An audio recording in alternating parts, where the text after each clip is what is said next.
Fabrice Collin vient de gagner le Grand Prix de l'Imaginaire, là, 6 tomes absolument extraordinaires. À côté, Wasim McCall, dont la série Vorace, enfin, quel est le nom du premier déjà plus loin Vorace, et puis... Ouais. Comment s'appelait-il en français? Il y avait Vorace et... Pardon? Non, il y avait Vorace. Féroce et Vorace. Féroce et Vorace, pareil, qui a été nominé pour le Grand Prix de l'Imaginaire cette année. Jeanne de Batz, derrière ses lunettes noires, qui a gagné à l'époque à peu près tous les prix pour La Vieille Anglaise et le continent et qui a fait mieux depuis. Compte sur moi pour faire pire, surtout. D'accord. Est-ce que tu veux... Quelle est ta dernière parution, toi? C'est vrai, Mon Dieu, faut pas en parler. La dernière parution, ça doit être... C'était chez Brage quand ils ont repris ton... sans doute. Ou alors non, chez Folio, SF... Voilà. Donc, Mathieu Gabory, donc, qui a en particulier le cycle des Féales qui a été réédité chez Brage, mais qui a eu un certain nombre de livres. Quelqu'un qui est venu aussi de la fantaisie et du jeu de rôle, puisque ça a été la frustration, tu m'expliquais la frustration d'écrire des scénarios de jeux de rôle sans avoir la possibilité de développer les personnages. Tu m'avais dit ça une fois.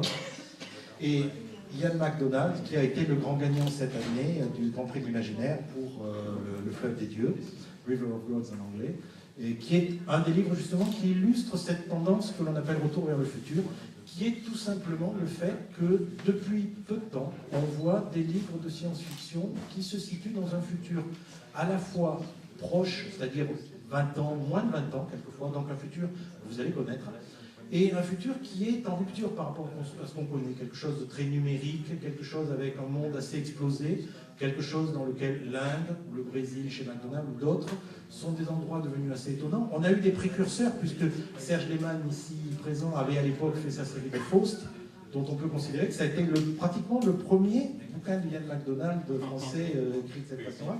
Et cette tendance-là, c'est une chose pour laquelle je voudrais interroger mes auteurs, cette tendance de situer cette science-fiction-là dans un futur possible, atteignable, et presque qui donne envie. Est-ce que ça correspond à une décision générale, projetée d'une certaine façon? Est-ce que ce futur, on le construit? Ou est-ce que c'est juste l'envie de rester proche de ce qu'on est? Je vais commencer par Jeanne, tiens.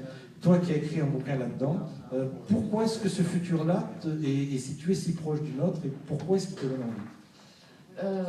D'abord parce que c'était beaucoup plus facile de faire ça dans un futur proche, dans le sens où j'avais un format court. Donc il fallait que le lecteur, tout simplement, trouve tout de suite ses marques. Et puis par ailleurs, je ne vois pas ce que le propos de mon livre aurait à faire dans les 100 ans à venir, parce que ça sera trop tard, en fait, pour que cette histoire que je raconte se passe.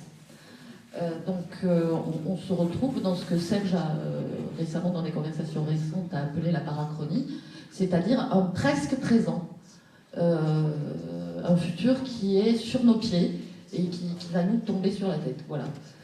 C'est ça qui m'a intéressée. Et c'est ça qui continue de m'intéresser dans tous mes livres. Je ne pense pas avoir dépassé les 100 ans vers l'avant, sauf peut-être dans 2 nouvelles dont tu as postfacé dans mon recueil, où je suis là carrément dans un empire galactique, mais bon, ça m'est arrivé une fois sur 40 pages. Ian MacDonald, 2 livres parus en français récemment. Le premier, donc Le Fleuve des Dieux, se situant en Inde, dans un futur encore une fois proche, un futur extraordinaire, mais néanmoins temporellement proche, et Brésil, dont une partie du livre se passe dans un futur très très proche. Vraiment, il y a un Brésil 2006, un Brésil légèrement alternatif, mais néanmoins proche du nôtre, et un Brésil à peine plus lointain. Et un Brésil d'ailleurs tout à fait extraordinaire, on en parlait, dans lequel en particulier le football féminin se joue seins nus. Donc c'est vraiment un livre pour tout le monde, si je puis dire. Et pourquoi est-ce que ce monde-là, ce monde de ville qui n'est pas anglo-saxon, ce monde qui est son civilisation émergente, pourquoi est-ce qu'il est si excitant pour écrire une science-fiction? Yeah, it's where the fun is, really. It's where the entertainment is. We are old in these European nations. I get the feeling we've kind of lost the sense of the future. But where the future is happening, where the generations are growing up, you know, that I think will shape the 21st century, is out there in Sao Paulo, and out there in Delhi, and out there in Greater Istanbul, and in Accra in Ghana, and out there in the developing world. These are the young people who are shaping these futures. D'abord, tout simplement parce que c'était marrant. C'était pour moi beaucoup plus intéressant de travailler que dans le monde européen qui, à mon sens, a perdu un peu le sens du futur. Les prochaines générations, à mon avis, elles viennent plutôt de villes comme São Paulo, Delhi, Istanbul, Accra au Ghana. Et il y a vraiment dans ces pays émergents une jeunesse très très forte qui, moi, m'intéresse. I can say I find there's a trend in my work. River of Gods is set in 2047. Brazil is set in 2032. The Dervish House, out next year, is in 2027. So about 5 books and I'll be writing historical fiction, I suspect. They're getting closer and closer and closer to the present. So about 6 books from now, it'll be set in 1928. Yeah, but it's a completely different world. So even if it's near future, it's something that's really with breakthrough compared to us. Donc c'est une tendance que j'ai dans mes livres depuis quelques années. Donc le Rivière des Dieux, il se passe en 2047, celui d'après, il se passe en 2032. Et Dervish House, qui n'est pas encore sorti en France, mais qui va sortir récemment, il est encore plus proche de nous. Donc plus ça va, plus c'est proche de nous, et d'ici peu de temps, on sera au présent. To very quickly answer that question in one line, I think what I'm writing about is I'm not writing about how the future will be, I'm writing about how the future could be, and that for me is what science fiction is about. Oui, une toute petite courte réponse à la question qu'on m'a posée. J'écris pas sur ce que deviendra le futur, j'écris sur ce que pourrait être le futur, et c'est ce qui m'intéresse. Et Serge Lehmann, toi, tu es un petit peu en contradiction avec ce que vient de dire Ian MacDonald sur le fait que le futur européen était plutôt plan-plan et pas très très excitant, puisqu'à l'époque, dans ta série Faust, justement, tu avais décrit l'équivalent de ce que Ian décrit par rapport à l'Inde, par exemple, qui se passait en Europe avec une jeunesse européenne qui s'emparait justement de ce futur et qui le faisait sien.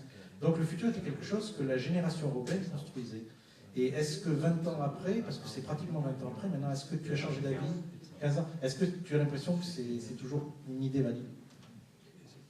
C'est une curieuse question. Il y a une vraie différence par rapport à il y a 15 ans, qui ne concerne pas seulement l'Europe, mais l'Europe aussi, peut-être de façon aiguë. Je pense que les années 90, c'était dans leur deuxième partie, puisque j'ai écrit Faust en 94-95, était assez optimisante, enfin assez euphorisante. Il y a eu une période, je me souviens d'avoir ressenti, qui c'est peut-être pas un hasard, se situait exactement juste avant l'arrivée de l'Internet, juste avant, 5 ans avant le 11 septembre. C'est un autre monde par rapport à maintenant, réellement. C'est un monde qui est de l'histoire. Et les représentations du futur pouvaient encore, me semble-t-il, effectivement avoir l'Europe pour cadre, et servir une vision de la société à venir assez euphorisante dans sa manifestation du changement dans les prodiges du futur. Maintenant, Faust était une série inquiète qui anticipait, pas du tout une revendication, mais qui anticipait un certain nombre de problèmes liés non pas à la mondialisation, mais à la réception de la mondialisation en Europe et en Occident. C'est-à-dire le sentiment de dépossession, le sentiment de chute civilisationnelle devant l'émergence de nouvelles puissances à l'échelle de la planète.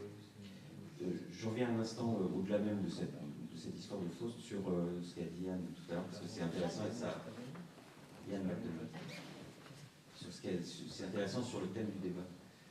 Moi, je suis très fasciné par le Fleuve des Dieux que j'ai lu, et je trouve que ça, on est à l'endroit avec ce roman où précisément se noue la problématique du retour vers le futur ou pas, et de la pensée prospective ou pas. Je pense qu'il y a deux tendances sur le thème. Il y a deux mouvements qui se produisent en ce moment. Il y a une tendance qui illustre très bien le fleuve des dieux, de cette capacité de la science-fiction à imaginer le futur, ou ce que pourrait être le futur, de manière absolument prométhéenne. C'est-à-dire à tout prendre en compte. Moi, ce qui m'a frappé en lisant le roman d'Ian, c'est cette capacité à imaginer une société indienne avec toujours le système des castes, mais aussi des chasseurs d'intelligence artificielle, des problèmes liés au réchauffement climatique, des producteurs de soap-opéra virtuels, et de saisir toute une société dans un roman, dans tous ses aspects. Et c'est une des grandes manières de faire de la science-fiction ambitieuse et prospective sur le futur depuis, disons, John Brunner, par exemple. Mais il me semble aussi qu'une des tendances actuelles de la science-fiction, c'est ce que disait Jeanne pour le coup, et dont on a parlé effectivement, c'est la parachronie, c'est-à-dire de se dire que le monde contemporain, tel qu'il est aujourd'hui, et qui aurait semblé de la science-fiction extraordinaire il y a encore 10 ou 15 ans, ce monde où on peut assister à un opéra sur un appareil qui tient dans la poche, enfin, où on a régulièrement des robots qui vont sur Mars et qu'on peut voir sur le site de la NASA, voir comment on est soi-même, etc. Enfin bon, ce monde de prodiges techniques qu'on connaît tous. Ce monde-là est suffisamment capable de recevoir une discussion, sur l'intrusion du futur dans le présent. Et donc pour discuter du futur, et des risques ou des possibilités du futur, il n'y a pas forcément besoin de se projeter dans des univers en 2040 ou 2050. Et là, je prends un exemple dont on a aussi parlé, qui est un très très beau roman américain de Richard Powers, qui s'appelle Générosité, sur l'idée qu'une fille dont on découvre qu'elle possède une anomalie génétique et la prédispose au bonheur, devient d'un seul coup une sorte de phénomène de foire médiatique et scientifique, parce que tout le monde veut commercialiser ce gène du bonheur, ce chromosome anormal, qui mettrait fin à la dépression et à la mélancolie humaine. Et la discussion morale qui suit sur le rapport entre culture et mélancolie est absolument passionnante. Ce roman, il n'est pas du tout situé dans le futur par l'auteur, il est situé dans un présent de circonstances, dans une parachronie. Et c'est pour ça que le thème du retour vers le futur est double, c'est-à-dire qu'il y a à la fois un désir de plus en plus fort de parler du futur, de ce que pourrait être le futur, des risques qu'il contient qui sont très grands, des possibilités qu'il contient qui sont très grandes, et en même temps une sorte de non-nécessité d'avoir recours à un futur à 2050 pour en parler, parce que le monde actuel est capable d'accueillir ce genre de discours. Si je peux me permettre, cela dit, Robert Merle a fait ça pratiquement toute sa carrière, avec Un animal de raison ou Des hommes protégés. Chaque fois, son point de départ était notre présent, enfin son présent qui est celui des années 70-80. Dans Un animal de raison, il fait parler les dauphins et évite une guerre nucléaire sous le règne de Kennedy, je crois. Et dans Les hommes protégés, ça se passe maintenant, en fait. Presque maintenant. Il y en a un troisième, je vous oublie, Maleville, ça pourrait être maintenant, c'est l'apocalypse nucléaire, c'était une inquiétude de l'époque. En direct, c'est sur nos pieds, quoi. Voilà. Et au Voisine, justement, il y a une description qui vient d'être faite où on discutait entre le futur vu par l'ensemble de ses composantes. On décrit une société comme l'Inde, où on décrit l'ensemble des composantes pour, à partir de cette mosaïque-là, donner le monde dans son entièreté. Et là, vous publiez 2 livres, donc Féroce et Vorace, où le monde se limite à une famille. Si je peux dire, je caricature, mais c'est la famille presque des maîtres du monde ou des maîtres de l'Irlande, les hommes les plus puissants du monde. Cette famille se déchire, s'entretue, et chacun des membres de la famille représente une des valeurs de la société. Et ce futur-là, ou tout au moins cette vision-là du monde, c'est constitué par un univers clos, réduit, mais qui sert de métaphore pour tout le reste. Est-ce que vous n'avez pas envie, à un moment donné, de décrire, je sais pas, de sortir du château de Wittgenstein pour aller décrire l'Irlande, le reste de l'Irlande?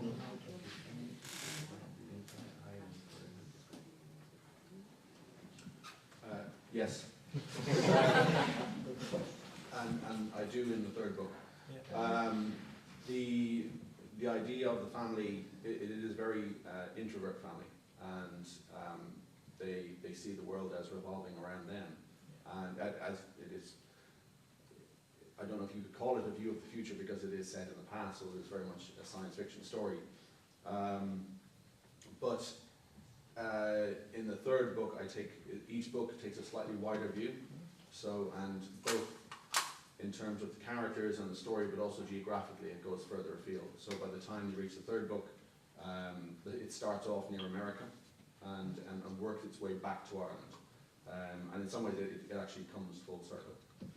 Oui, puisque à la fin du deuxième livre, Nate ça va s'embarquer, on sent qu'il va prendre un bateau, donc effectivement il va partir.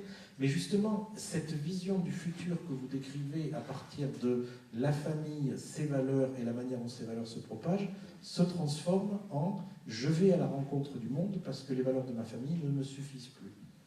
Et donc c'est une démarche de construction de la science-fiction au sens premier, c'est-à-dire le futur devient quelque chose que je fabrique, mais aussi quelque chose à la rencontre duquel je vais.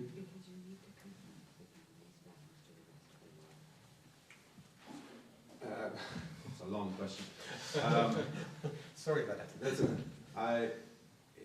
what I do in all three books is I counter the views of the family with people in wider society. And some of these people are represented by the servants in the family.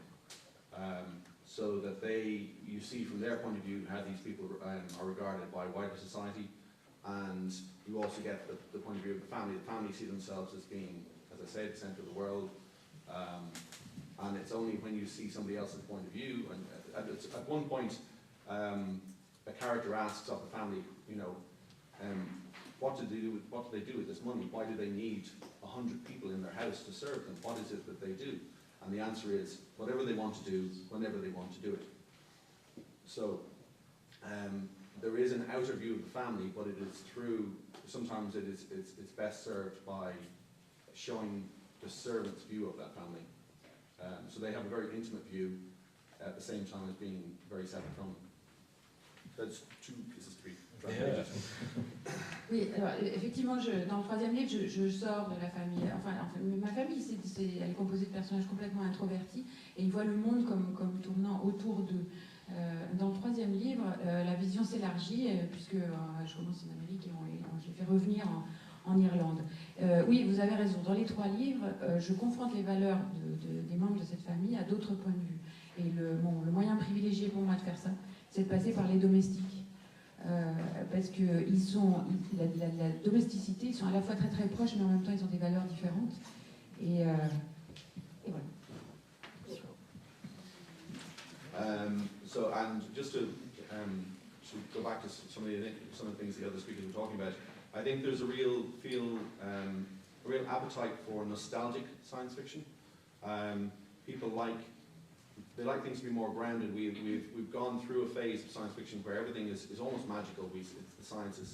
We're creating science that we have no means of reaching within our lifetimes.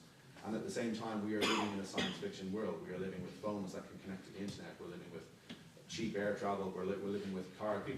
I was on a panel recently where the title of the panel was "Where's My Robot?" And it's a good question because we've been looking for robots since the 1950s. But the answer is the robot is in our car. It's in our washing machine. There is no reason for our robots to have arms and legs because they perform a particular function. And when you're living in a science fiction world, I think there's a part of us that wants to go back to things when science fiction is understandable and it becomes more about the human relationship with technology and with the future rather than magical technology. Which is why I think steampunk is so popular now, or has been so popular, because it's mechanical, it's chemical, and it's very understandable. You don't have to have a degree in computer engineering to understand it. And it's very hard now to write science fiction if you're not a computer hacker, because our lives are surrounded, our lives are controlled and administered by computers. Je crois qu'aujourd'hui, on a un véritable appétit pour une forme de science-fiction qui est plus nostalgique. On est passé par une phase de science-fiction où se mêlait la magie. Les robots, on les cherche et on les construit depuis les années 50, mais maintenant, c'est plus tellement drôle. En fait, on sait qu'ils sont là, ils sont dans nos voitures, ils sont dans notre poche, ils sont dans notre téléphone. Maintenant, ce qui nous intéresse plus, je crois, c'est la relation entre l'humanité et la technologie. Et ça devient difficile d'écrire de la science-fiction quand on n'est pas un super hacker soi-même. Oui, il y a une remarque que je me fais personnellement, et je vais en profiter pour passer la parole à Mathieu, parce que là, il va devenir le spécialiste incontesté du truc, c'est qu'on a le sentiment qu'une des façons pour la science-fiction de se réapproprier le futur immédiat, c'est de l'écrire un univers dans lequel le monde qui nous entoure sera à notre écoute, c'est-à-dire sera en permanence en train de réagir à ce qu'on lui demande. Ça a été le rôle des nanotechnologies, qui était presque la baguette magique qui fabriquait ce dont on avait besoin quand on en avait besoin, mais c'est aussi tout le travail Internet, tout le travail des soap opéras dans le livre de William McDonald, où pratiquement c'est géré par les sondages, c'est-à-dire que c'est la population qui demande à la réalité d'être quelque chose et la réalité qui se conforme à ses désirs. Donc on n'est plus dans la situation où la nature est souveraine et où l'être humain s'adapte à ce que la nature lui dicte, on est dans une situation où l'univers tout entier nous répond et se met à nos ordres parce que c'est ainsi que nous l'avons conçu. Dans nos têtes, ça change. Et c'est quelque chose que la fantaisie a été d'une certaine façon la première à faire. C'est-à-dire que la fantaisie, et tu le sais très bien, c'est quelque chose dans lequel la nature est devenue une espèce de métaphore de l'endroit où l'homme se trouvait. Elle est le reflet des noirceurs ou au contraire des merveilles de l'homme, et elle n'a pas eu sa propre existence, mais elle a été là, je dirais, au service d'une histoire. Est-ce que tu n'as pas le sentiment que la même démarche que tu écrivais il y a 20 ans dans tes livres peut, par rapport à la science-fiction, donner quelque chose d'excitant, justement? Le vrai problème pour moi, et je vais faire une réponse terriblement terre à terre, c'est une histoire de génération, en fait. C'est vraiment une histoire générationnelle dans le sens où ça fait un certain nombre d'années là que j'écris moins, précisément parce que j'ai aimé la fantaisie comme un matériau brut et absolu pour y faire naître une magie des univers, des personnages, des histoires. Et aujourd'hui, à l'âge où je vais avoir 40 ans, je suis père, donc très ancré dans une réalité. Je m'aperçois que cette innocence-là, c'est celle dont parle souvent Fabrice Collin, cette innocence-là n'existe plus en moi. Et là, c'est étonnant parce que je sors un dernier roman d'Heroic Fantasy, précisément, qui ressemble à un chant du cygne, parce que à la fin, je mets à mort la magie.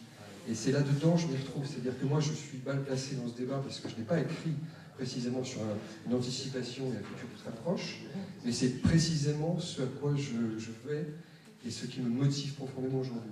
C'est-à-dire trouver des réponses au désenchantement du monde que je vis de plein fouet aujourd'hui, et la fantaisie ne répond plus à ça.